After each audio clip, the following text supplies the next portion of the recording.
Okay. Sorry, I turned it into a wrong word. Yes. I was thinking of it in the reverse fashion. Now, watch this right here. Do you guys happen to remember what calcium phosphate is? Another name for it. Comes from the tissue about, comes from the chapter about bone tissue.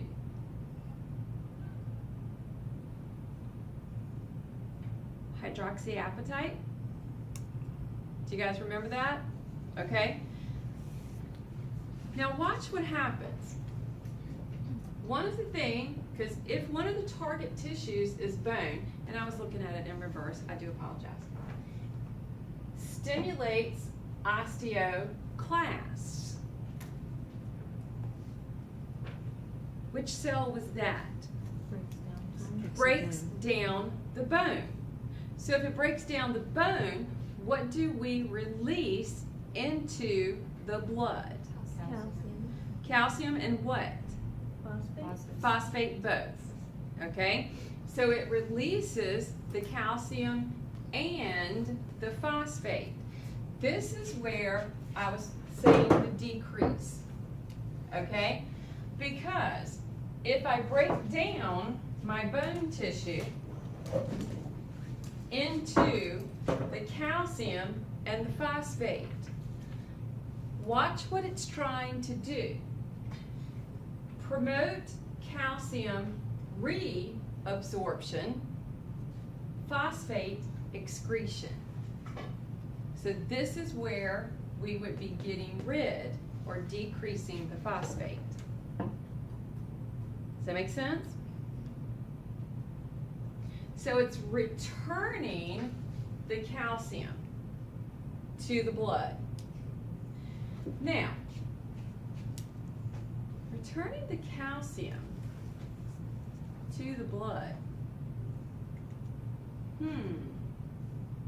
Let me think here for a second. I broke it down, got it to return back to the blood, but I got rid of the phosphate that it can attach to. Does that make sense? That would have to happen in like an extreme circumstance, right? Yes. Like, because your body would be breaking down bone just to put calcium and phosphate It would back be into your blood. breaking down the bone to put the calcium back. Yes. Now, the other job, synthesis of vitamin D. Because what is it that vitamin D will help do? Build bone. But when we say build bone, what does it work, or what does it help promote the function of? The calcium. Okay? So, synthesis of vitamin D, that will help increase the absorption of the calcium, and also more phosphate now that we got rid of by the intestines. So therefore acting on the intestines. So now we've seen it act on the bone, we've seen it act on the kidneys, we've seen it act on the intestines. Overall, we lose phosphate because that gets excreted in urine.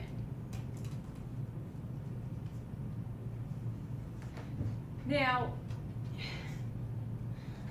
the theory is this particular process right here is important while children are growing because of their diet, okay? The intake of calcium that they may have, or it could be a lack of the calcium intake, you know? So the theory behind this is it's a big effect on children. Now, in adults, if this occurs, the theory for the adults, it is a part of what affects osteoporosis for us. Because calcium levels in the blood, if you remember, the calcium levels of the blood have to be monitored quickly.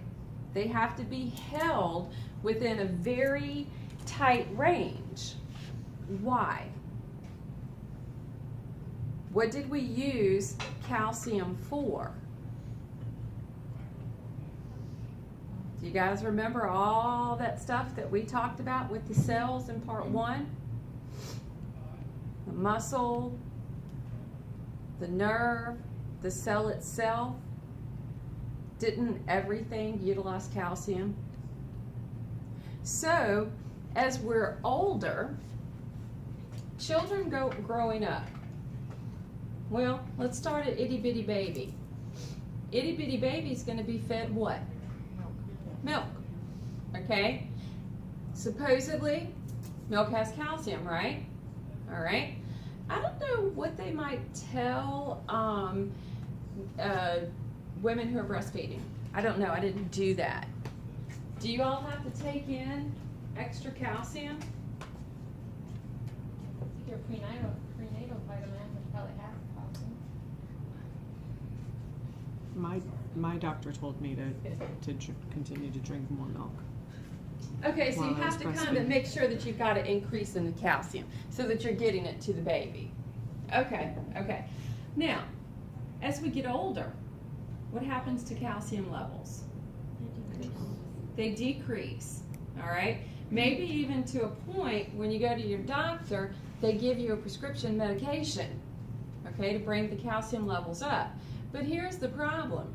If you don't continuously do something to affect the calcium in your body, if you stop whatever you're doing to raise it, it goes right back down, okay? It's not something that maintains, all right?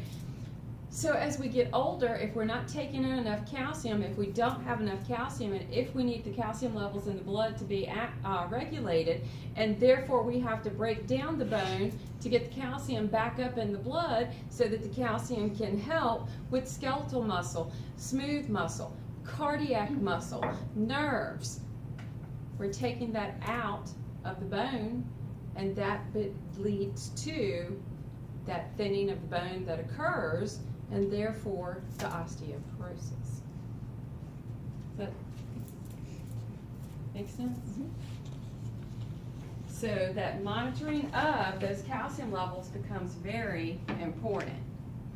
If we have too much calcium, if that calcium can't get into the bones, if we can't get rid of it through the urine, it can actually move into smooth tissues of the body, okay? And it can build up and create deposits, okay? It's where you'll hear people talk about having tissue that has calcified. So in between the parathyroid hormone and the calcitonin from the thyroid, they're going to actually kind of work together to regulate those calcium levels in the blood. So they'll be monitoring, is calcium level too high, is it too low, and then we'll move on to either the thyroid or the parathyroids and affect what needs to take place. And both of them have an effect on the osseous tissue, the bone tissue. So the parathyroids, they're pretty important. They're pretty important.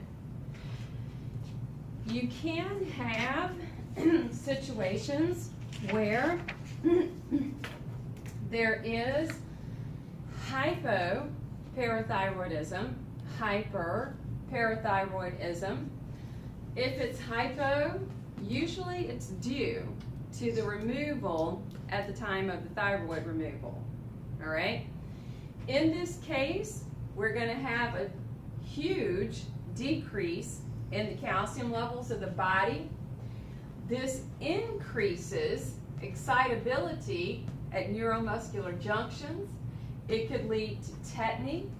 Tetany is the constant contraction, you guys remember, okay? In areas of the body, for example, the larynx, okay, it can actually go into a spasm, and you could actually die from being your own muscles choking you to death. It could also create flaccid heart muscle, which is going to affect the beating of the heart, and you could die from it affecting the heart muscle. If there's too much calcium, it can get deposited. One of the areas that it does tend to deposit very easily, kidneys. It can deposit in the lungs. It can deposit in the blood vessels of the body, hardening the blood vessels. It can also deposit in the mucosa of the intestines. We'll see that the bones get weak because calcium is being pulled out. We don't have as much excitement at neuromuscular junctions, so all the activities of the body tend to slow down. It'll affect especially muscular weakness. The actual movement of muscles will slow down. The movement of the smooth muscle, movement of cardiac muscle. It can actually affect that cardiac muscle contraction because what will happen is it'll become an increased force. That force of a contraction is already strong enough, trust me. You increase that force, you can actually die from the contracting of the heart. So something goes wrong with those parathyroids, unless it's corrected quickly, that's very quickly, okay? Death is usually the result, no matter which way you look at it. The adrenal glands.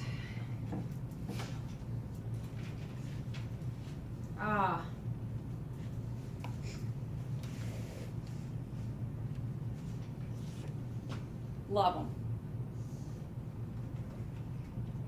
Not really. But you gotta hand it to them. Gotta give them kudos for what they do. For the adrenal glands, on top of the kidneys, we've already said medulla, the inner portion, outer portion is the cortex. The medulla, neural crest, has that synapse with the sympathetic nervous system. That medulla, epinephrine, norepinephrine, what we think of as adrenaline.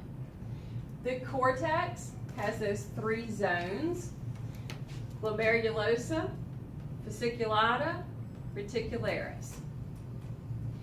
Note that they secrete some of these cool hormones, each to themselves. We've got mineralocorticoids, glucocorticoids, and androgens. Ever heard of any of those?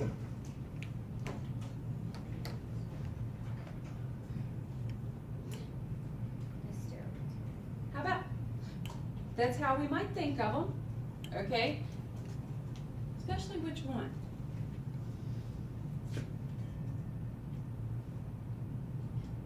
A 1 out of 3 guess. Look up there and see if you can think about which one. Whether it's mineralocorticoids, glucocorticoids, or the androgens. Androgens. This is the one that does go on to promote masculinity.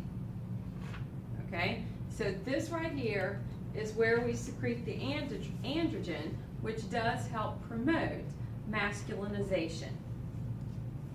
Now,